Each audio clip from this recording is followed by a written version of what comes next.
Assalamualaikum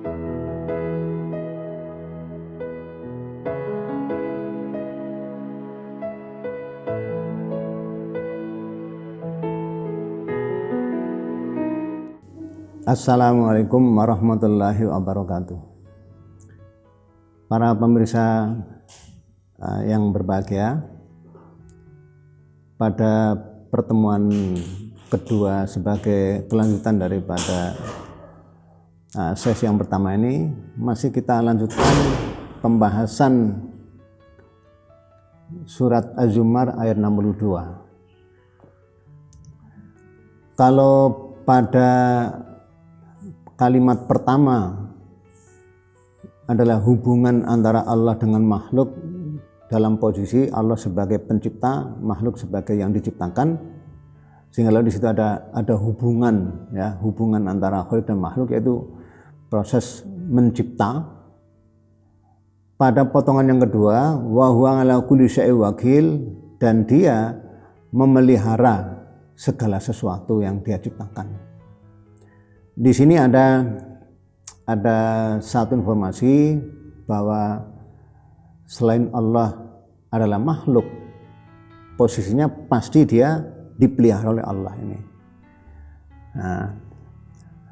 Nah, bagaimana Allah memelihara semua makhluknya ini? Allah memelihara semua makhluk dengan sistemnya, ya. Sistem Allah itu yang dikenal dengan istilah sunnatullah atau sunanullah dalam bentuk jamaknya ini. Nah, kalau semua makhluk diatur oleh Allah, ini berarti bahwa tidak ada satu bagian makhluk pun yang tidak dalam kendali Allah ini.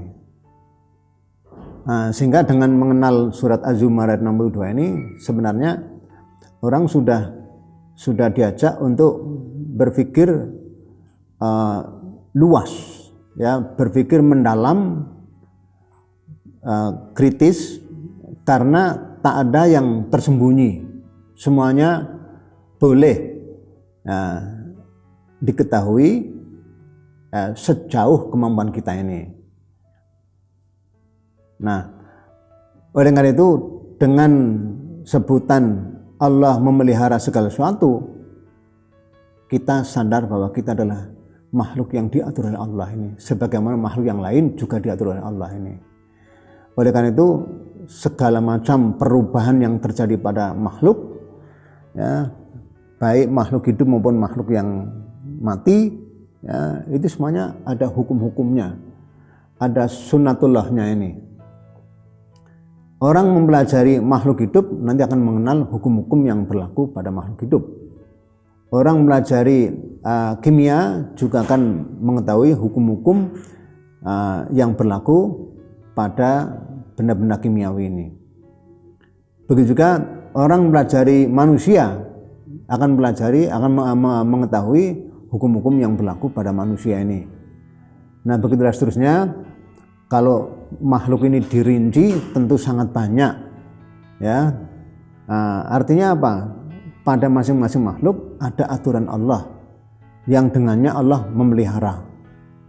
Bahkan, ya, kalau kita lihat yang namanya makhluk hidup aja ini, ada yang berlawanan sama sekali.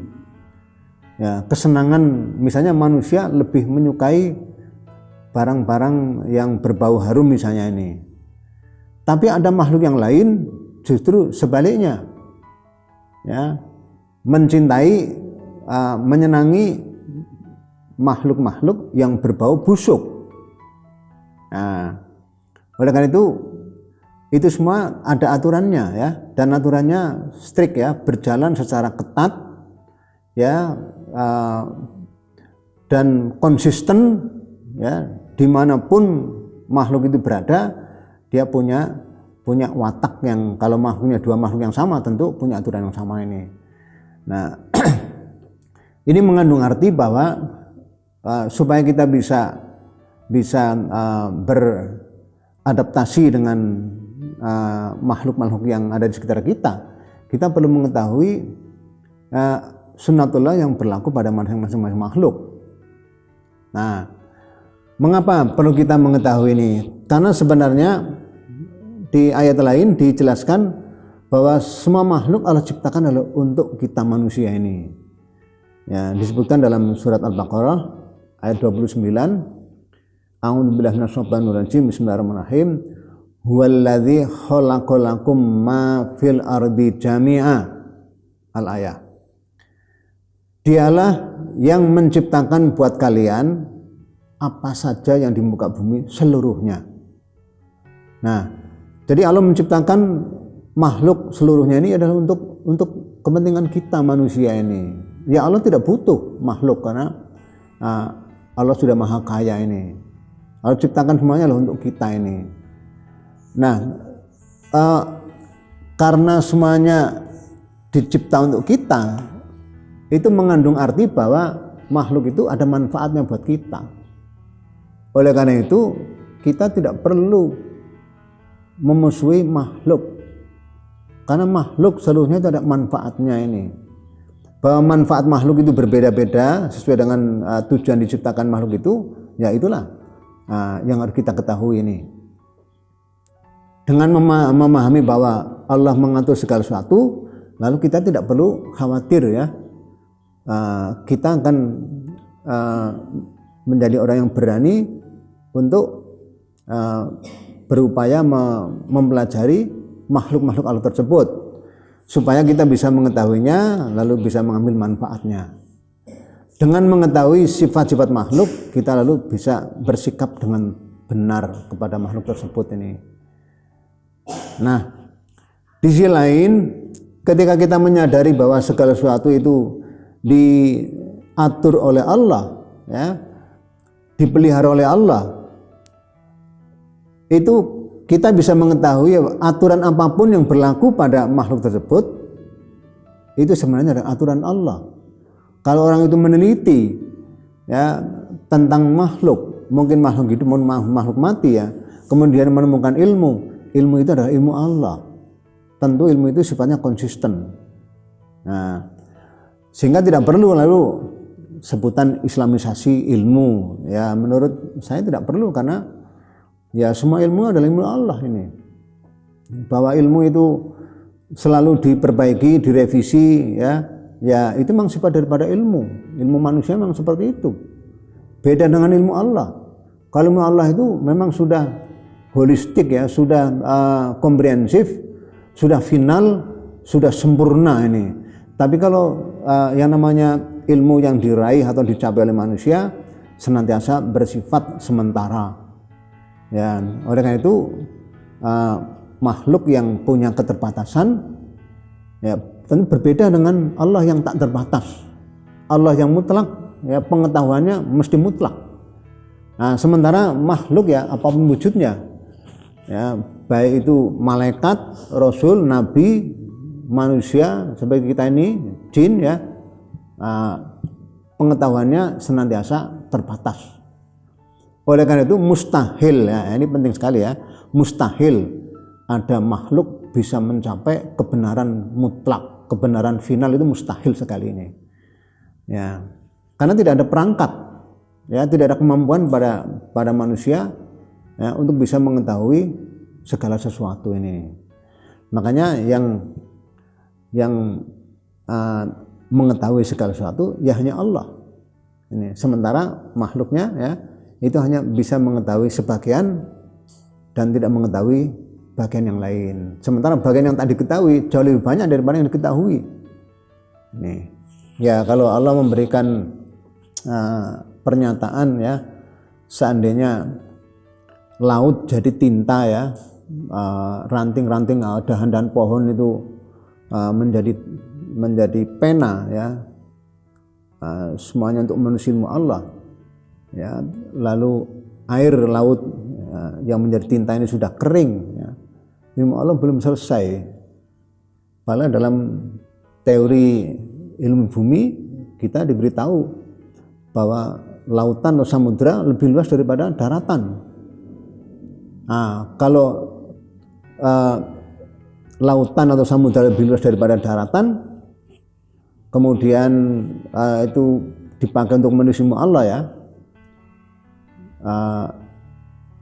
tinta yang terbuat dari air laut tadi ya, itu untuk menulis ilmu Allah, semuanya terwujud dalam bentuk buku misalnya, kitab ini, itu akan bisa dibayangkan bahwa kalau daratan ya, seluruh daratan itu sudah berisi tumpukan buku, tumpukan kitab, nah itu baru mungkin dikatakan banyak. Itu pun Allah masih menggambarkan ilmu Allah belum selesai nih, kalau itu terwujud ini.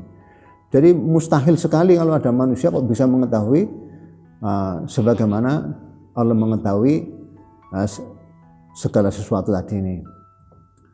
Oleh karena itu menurut saya terlalu tergesa-gesa ya untuk mengatakan bahwa kebenaran yang dicapai oleh manusia adalah kebenaran yang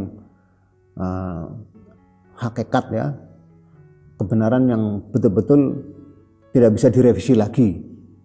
Nah ini menurut saya tergesa-gesa lah ya. Nah lalu berikutnya terkait dengan statement bahwa Allah memelihara segala sesuatu,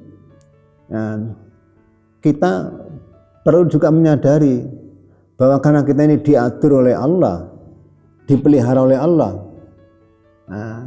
jalan terbaik untuk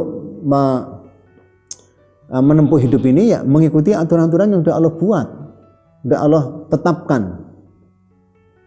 Nah aturan Allah ini ada yang bisa diketahui melalui wahyunya, ada juga yang bisa diketahui melalui makhluk-makhluknya ya, melalui aktivitas riset nanti akan bisa diketahui ilmu ya, bisa diketahui hukum-hukum.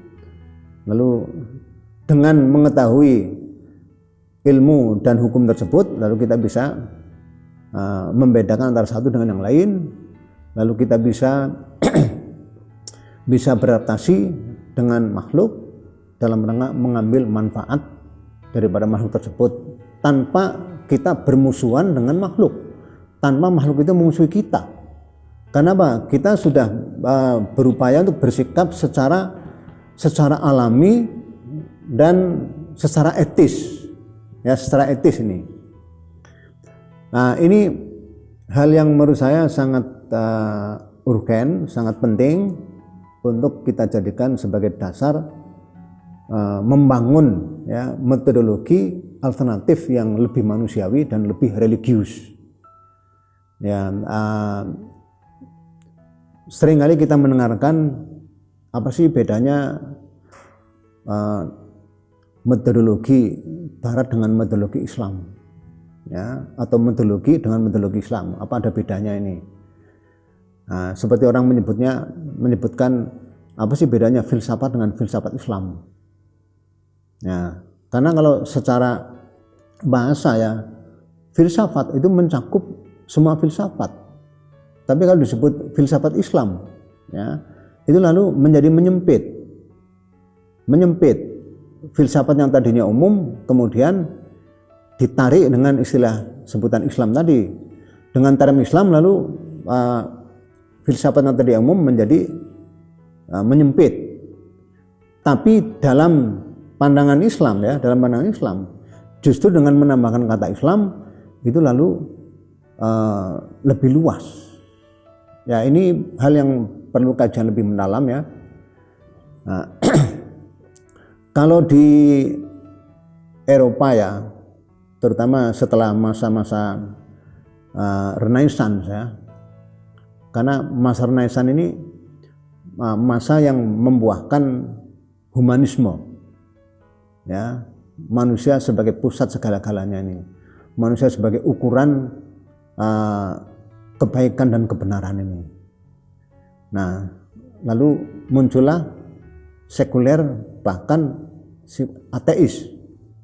Nah itu sebagai sebuah risiko ya, terhadap ajaran agama yang mungkin dalam pandangan mereka irasional ya, karena sudah dilakukan tahrif ya, dilakukan tahrif atau perubahan dengan tangan mereka ya, mereka menganggap ini dari Allah padahal sebenarnya bukan dari Allah ini. Nah, saya kira ini dua kalimat ya. Kalimat pertama Allahu khaliqu kulli syai', kalimat kedua wa huwa ala kulli syai' wakil. Mudah-mudahan dengan penjelasan ini kita semakin jelas bahwa kita posisinya sebagai makhluk jangan sekali-kali menganggap dirinya sempurna. Sekian aja. Assalamualaikum warahmatullahi wabarakatuh.